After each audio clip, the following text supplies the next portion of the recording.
करवा चौथ व्रत कथा। गणेश जी एवं शिव जी की आरती सहित 4 कहानियाँ। करवा चौथ व्रत कथा। यह व्रत अति प्राचीन है। इसका प्रचलन महाभारत से भी पूर्व का है। यह व्रत सौभाग्यवती महिलाओं के लिए उत्तम माना गया है। सामान्य मान्यता के अनुसार सुहागिनें इस व्रत को अपने सुहाग पति के दीर्घायु के लिए रखती हैं। कहा जाता है इसे पांडवों की पत्नी द्रौपदी ने भी किया था। समय यह व्रत कार्तिक कृष्ण पक्ष को चंद्रोदय चतुर्थी में किया जाता है। व्रत की विधि। कार्तिक मास के कृष्ण की चतुर्थी को करवा चौथ कहते हैं। सुहागवती स्त्रियों के लिए यह बहुत ही श्रेष्ठ व्रत है। स्त्रियां इस व्रत को पति के दीर्घजीवी होने के लिए करती हैं। इस दिन सुहागिन स्त्रियां चावल पीसकर दीवार पर करवा चौथ बनाती हैं, जिसे वर कहते हैं। इस करवा चौथ में पति के अनेक रूप बनाए जाते हैं।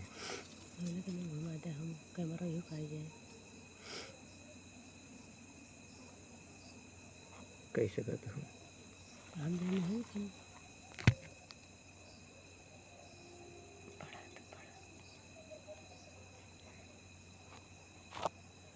जिसे वर कहते हैं। इस करवा चौथ में पति के अनेक रूप बनाए जाते हैं तथा सुहाग की वस्तुएं जैसे चूड़ी, बिंदी, बिछुआ, मेहंदी और महावर आदि के साथ साथ दूध देने वाली गाय, करुआ बेचने वाली कुम्हारी, महावर लगाने वाली नाई, चूड़ी पहनाने वाले मनिहारे, 7 भाई और उनकी इकलौती बहन सूर्य, चंद्रमा, गौरा और पार्वती आदि देवी देवताओं के भी चित्र बनाए जाते हैं। सुहागिन स्त्रियों को इस दिन निर्जल व्रत रखना चाहिए। रात्रि को जब चंद्रमा निकल आए तब उसे अर्घ्य देकर भोजन करना चाहिए। पीली मिट्टी की गौरा बनाकर उसकी पूजा करनी चाहिए। नोट: यदि दीवार पर करवा चौथ बनाने में कोई असुविधा हो तो करवा चौथ का चित्र बाजार से लाकर दीवार पर चिपकाया जा सकता है। करवा चौथ व्रत कथा। एक साहूकार था जिसके 7 बेटे और 1 बेटी थी। सातों भाई व बहन एक साथ बैठकर भोजन करते थे। एक दिन कार्तिक की चौथ का व्रत आया तो भाई बोला कि बहन आओ भोजन करें। बहन बोली कि आज करवा चौथ का व्रत है, चाँद उगने पर ही खाऊंगी। तब भाइयों ने सोचा कि चाँद उगने तक बहन भूखी रहेगी, तो एक भाई ने दिया जलाया, दूसरे भाई ने छलनी लेकर उसे ढका और नकली चाँद दिखाकर बहन से कहने लगे कि चल, चाँद उगाया है, अर्घ्य दे ले। बहन अपनी भाभियों से कहने लगी कि चलो अर्घ्य दे, तो भाभियों बोली तुम्हारा चाँद उगा होगा, हमारा चाँद तो रात को उगेगा।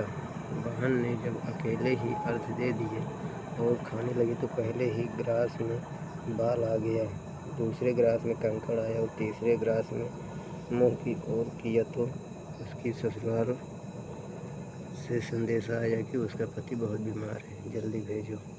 माँ ने तब लड़की को विदा किया और कहा कि रास्ते में जो भी मिले उसके पाँव लगना और जो कोई सुहाग का आशीष दे तो उसके पल्ले में गांठ लगाकर उसे कुछ रुपया देना। बहन जब भाइयों से विदा हुई तो रास्ते में जो भी मिला उसे यही आशीष दी कि तुम 7 भाइयों की बहन, तुम्हारे भाई सुखी रहें और तुम उनका सुख देखो। सुहाग का आशीष किसी ने भी नहीं दिया। जब वह ससुराल पहुंची तो दरवाजे पर उसकी छोटी ननद खड़ी थी। वह उसके भी पाँव लगी तो उसने कहा कि सुहागिन रहो, सपूती हो। तो उसने यह सुनकर पल्ले में गांठ बांधी और ननद को सोने का सिक्का दिया। तब भीतर गई तो सास ने कहा कि पति धरती पर पड़ा है, तो वह उसके पास जाकर उसकी सेवा करने के लिए बैठ गई। बाद में सास ने दासी के हाथ बची खुची रोटी भेज दी। इस प्रकार से समय बीतते बीतते मृगशीर मार्गशीर्ष की चौथ आई तो चौथ माता बोली करवा ले, करवा ले, भाइयों की प्यारी करवा ले। लेकिन जब उसे चौथ माता नहीं दिखाई दी तो वह बोली, हे माता, आपने मुझे उजाड़ा तो आप ही मेरा उद्धार करोगे, आपको मेरा सुहाग देना पड़ेगा। तब उस चौथ माता ने बताया कि पौष की चौथ आएगी, वह मेरे से बड़ी है, उसे ही सब कहना।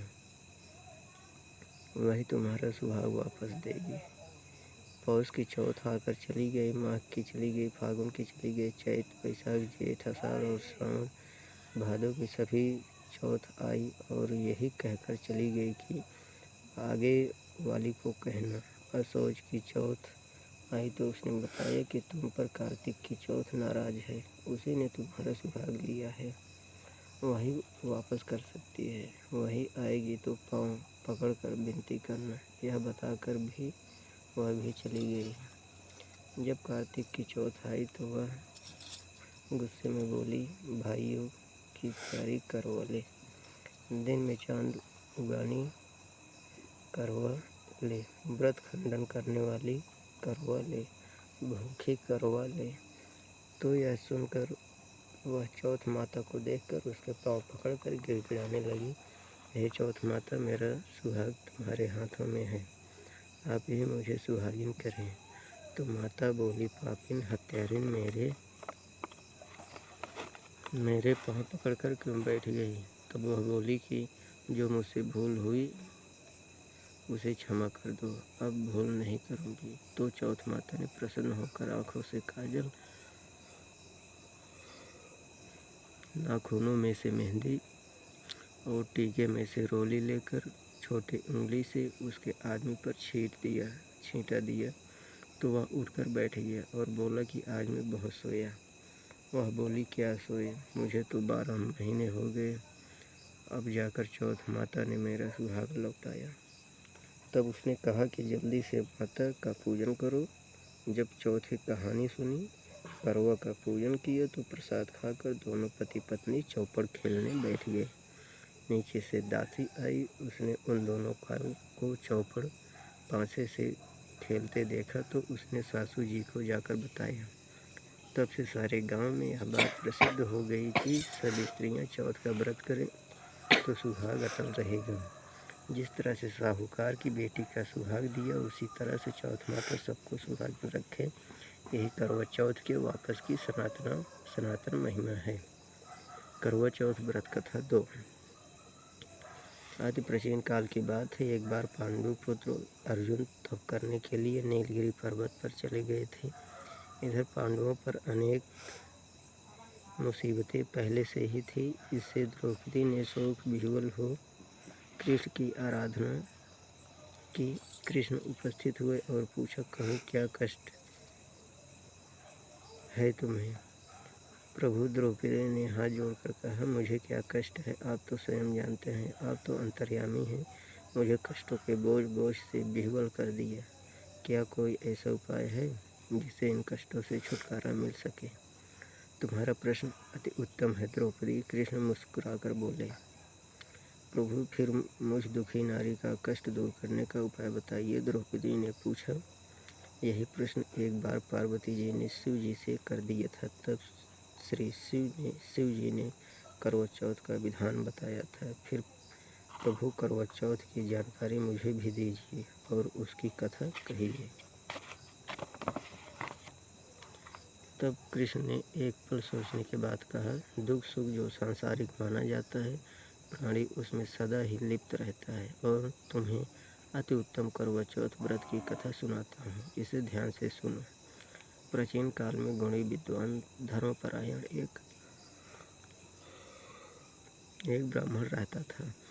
उसके 4 पुत्र तथा एक गुणवती सुशील पुत्री थी। पुत्री ने विवाहित होकर चतुर्थी का व्रत किया, किंतु चंद्रोदय से पूर्व ही उसे क्षुधा से बांध दिया। इसे उसके स्नेही भाइयों ने छल से पीपल की आड़ में कृत्रिम चंद्रमा बनाकर दिखा दिया। लड़की ने अर्धदेह भोजन कर लिया। भोजन करते ही उसके पति की हृदय गति बंद हो गई।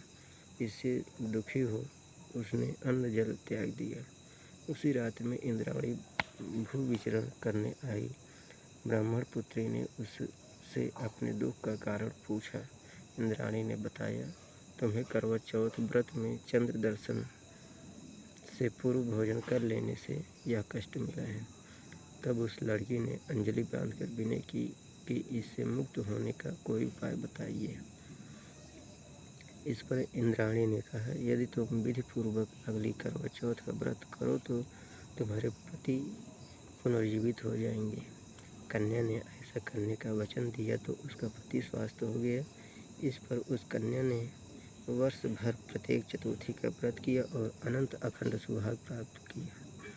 श्री कृष्ण ने कहा, हे द्रौपदी, यदि तुम इस व्रत को करोगी तो तुम्हारी सभी संकट टल जाएंगे। इस प्रकार द्रौपदी ने यह व्रत किया और पांडव सभी क्षेत्रों में विजयी हुए।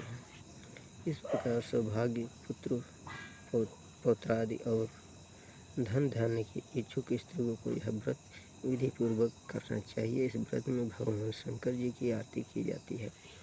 करवा चौथ व्रत कथा 3। एक ब्राह्मण परिवार में 7 बहुएं थी। 6 बहुओं के मायके वाले बहुत अमीर थे। इसी कारण ससुराल में उनका बड़ा मान था। परंतु छोटी के मायके में कोई न था। वह घर का सारा कामकाज करती, सबकी सेवा करती, पर कोई भी उसे प्यार नहीं करता। सभी दुष्कारते रहते। तीज त्योहारों पर भी जब उसके मायके से कोई न आता तो वह बहुत दुखी होती। हर वर्ष की तरह इस वर्ष भी करवा चौथ का व्रत आया। अन्य बहुओं के मायके से उनके छोटे भाई करवा लेकर आए, पर छोटी के मायके में यदि कोई होता तो करवा भी लाता। सास भी छोटी को ही खरी खोटी सुना रही थी। वह दुखी हो घर से निकल पड़ी और जंगल में जाकर रोने लगी। एक नाग बहुत देर से उसका रोना सुनता रहा। अंत में वह अपने बिल से निकल आया और छोटी बहू से पूछने लगा, बेटी क्या बात है, तुम रो क्यों रही हो? छोटी बहू बोली, आज करवा चौथ है, मेरा कोई भाई नहीं है। यदि मेरा कोई भाई होता तो आज जरूर करवा लेकर आता। नाग को छोटी बहू पर दया आई। नाग ने कहा, बेटी तुम घर चलो, मैं अभी करवा लेकर आता हूँ। थोड़ी देर बाद नाग ससुराल पहुँचा। ससुराल वाले इतना सामान देखकर चकित हो गए। सास भी प्रसन्न हो गई। सास ने प्रसन्न मन से छोटी बहू को नाग देवता के साथ भेज दिया। नाग देवता ने छोटी बहू को अपना सारा महल दिखाया और कहा, जितने दिन चाहो आराम से रहो, मन चाहा खाओ, मन चाहा पहनो, पर एक बात याद रखना, सामने रखी नाद कभी मत खोलना। छोटी बहू सारा समय महल में आराम से काटती, पर नाद के बारे में उसकी उत्सुकता बढ़ जाती। एक दिन जब घर में कोई न था, उसने नाद को उठाकर देखा तो हजारों छोटे छोटे सांप के बच्चे इधर उधर रेंगने लगे। उसने जल्द ही नाद ढक दी। जल्दी में एक सांप की पूंछ नाद के नीचे आकर कट गई। शाम को नाग के आने पर छोटी ने अपनी गलती स्वीकार कर ली। नाग ने भी उसे क्षमा कर दिया। जब छोटी ने ससुराल जाने की इच्छा की तो उसने उसे धन रत्न आदि देकर विदा किया। छोटी के ससुराल में जब उसकी बड़ी इज्जत होने लगी। जिस सांप की पूंछ कटी थी उसे सभी बंडा कहकर तंग करते। एक दिन उसने अपनी माँ से पूछा कि मेरी पूंछ कैसे कटी है। माँ ने कहा कि छोटी बहू के नाद उठाने और जल्दी में रखने में ही तुम्हारी पूंछ कटी। तो वह बोला कि मैं छोटी से बदला लूँगा। माँ के बहुत समझाने पर भी वह एक दिन चुपचाप छोटी के घर जा छुपा और मौका पाकर उसे काटने का सोचने लगा। वहाँ छोटी बहू और उसकी सास में किसी बात पर बहस हो रही थी तो छोटी कसम खाकर कह रही थी कि मैंने ऐसा नहीं किया। वह कह रही थी कि मुझे बांडा भैया से कोई प्यारा कोई नहीं है। उन्हीं की कसम खाकर कहती हूँ कि मैंने ऐसा नहीं किया। बांडा ने जब सुना तो सोचने लगा, जो मुझसे इतना प्यार करती है मैं उसे ही काटने आया हूँ।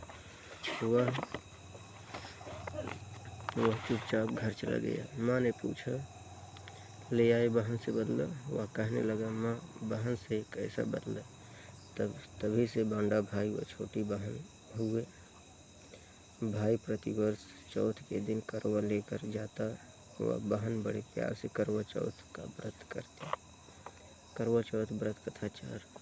प्राचीन काल में करवा नाम की एक पवित्रता स्त्री अपने पति के साथ नदी के किनारे एक गांव में रहती थी।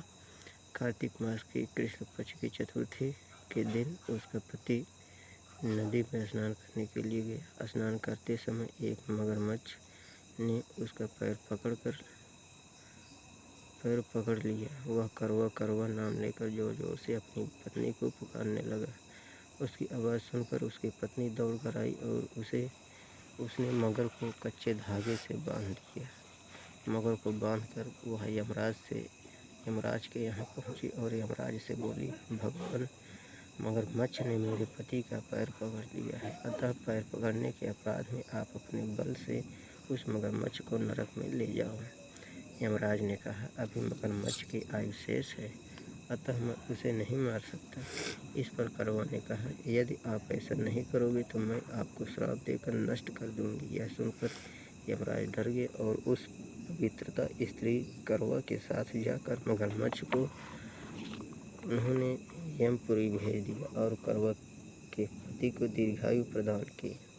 उसी दिन से यह करवा चौथ मनाई जाती है और सुहागिन स्त्रियों के द्वारा व्रत रखा जाता है। हे करवा माता, जैसे तुमने अपने पति की रक्षा की, वैसे सबके पतियों की रक्षा करना।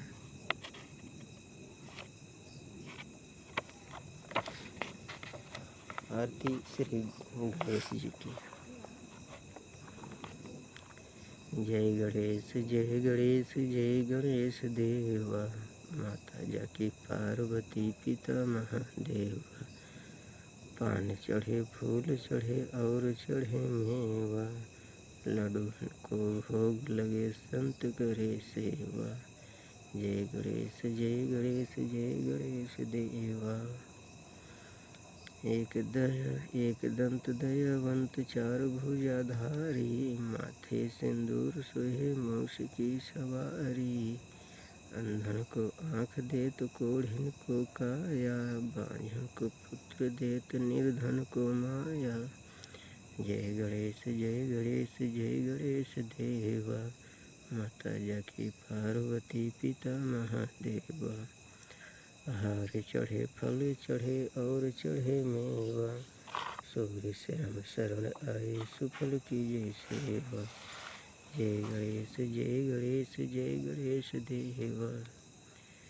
दीनन की लाज रखो शंभु सुतवारी, कामना को पूरा करो जग बलिहारी। जय गणेश जय गणेश जय गणेश देवा, माता जाकी पार्वती पिता महादेवा। शिव जी की आरती। जय शिव ओंकारा, जय शिव ओंकारा, ब्रह्मा विष्णु सदा शिव अर्धांगीधारा। जय शिव ओंकारा, एकानन चतुरानन पंचानन राजे, हंसानन गरुड़ासन ब्रिजवाहन साजे। जय शिव ओंकारा, दो भुज चारु चतुर्भुज दस भुज यति शोभे, तीनों रूप निरखते त्रिभुवन जन मोहे। जय शिव ओंकारा, जयमाला वनमाला मुंडलाधारी, त्रिपुरारी कंसारी वरमालाधारी। जय शिव ओंकारा, श्वेतांबर पीतांबर बागंबर अंगे, सनकादिक ब्रह्मादिक भूतादिक संगे। जय शिव ओंकारा, ब्रह्मा विष्णु सदाशिव जानत अविवेका, प्रणवाक्षर के मध्य ये तीनों एका। जय शिव ओंकारा, जय गुरु आरती शिव की जो कोई गावे, कहत शिवानंद स्वामी सहत शिवानंद स्वामी, सुख संपत्ति पावे। जय शिव ओंकारा। आरती श्री सरस्वती जी की। जय सरस्वती माता मैया, जय सरस्वती माता, सद्गुरु वैभवशालिनी त्रिभुवन विख्याता। जय सरस्वती माता, चंद्रवदन पद्मासनी शुद्धि मंगल मंगलकारी सोहे शुभ हंस सवारी अतुल तेज धारी जय सरस्वती माता। बाएं कर में वीणा दाएं कर माला देवी शरण जुआए उनका उद्धार किया। पैठी मंत्र दासी रावण संहार किया। जय सरस्वती माता। विद्या ज्ञान प्रदायिनी जय प्रकाश ज्ञान प्रकाश भरो मोह अज्ञान तिमिरिका जग से नाश करो। जय सरस्वती माता।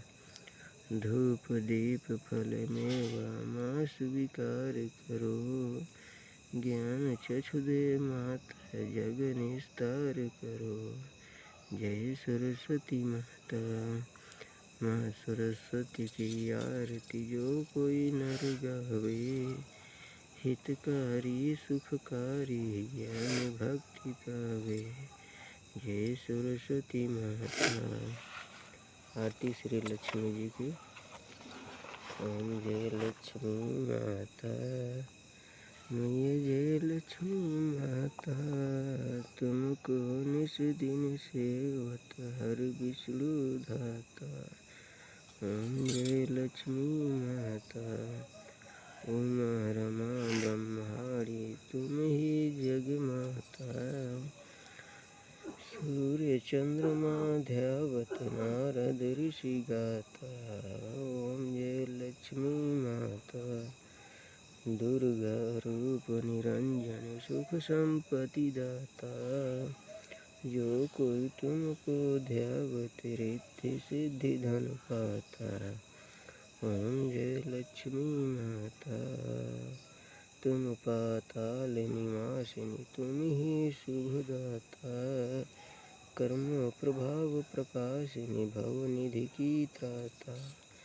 ओम जय लक्ष्मी माता। शंभु संभव हो जाता मन नहीं घबराता। ओम जय लक्ष्मी माता। तुम बिन यज्ञ न होते वस्त्र न हो पाता। खान पान का वैभव सब तुमसे आता। ओम जय लक्ष्मी माता। सब संभव हो जाता शुभ गुण मंदिर सुंदर क्षीरोदधि जाता। रत्न चतुर्दश तुम बिन कोई नहीं पाता। ओम जय लक्ष्मी माता। महालक्ष्मी जी की आरती जो कोई नर गाता। उर आनंद समाता पाप उतर जाता। ओम जय लक्ष्मी माता।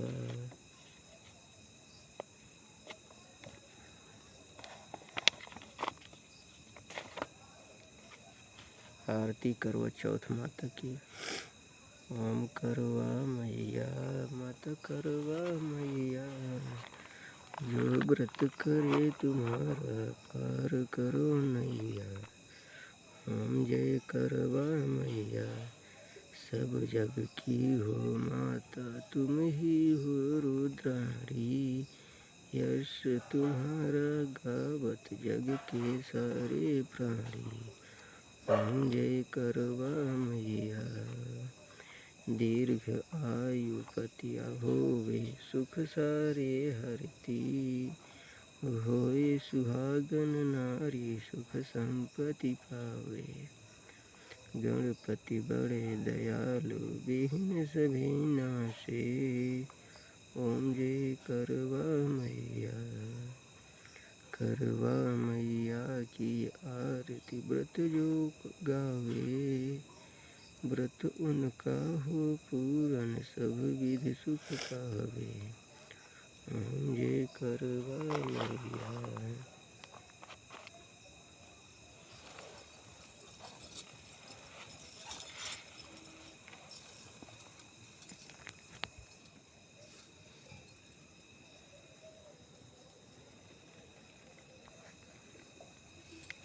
हेलो दोस्तों, आज मैं करवा चौथ का व्रत रखी हूँ और आज मैं यहाँ यह पूजा कर रही हूँ। देखो मेरा पूजा संपन्न हो गया है।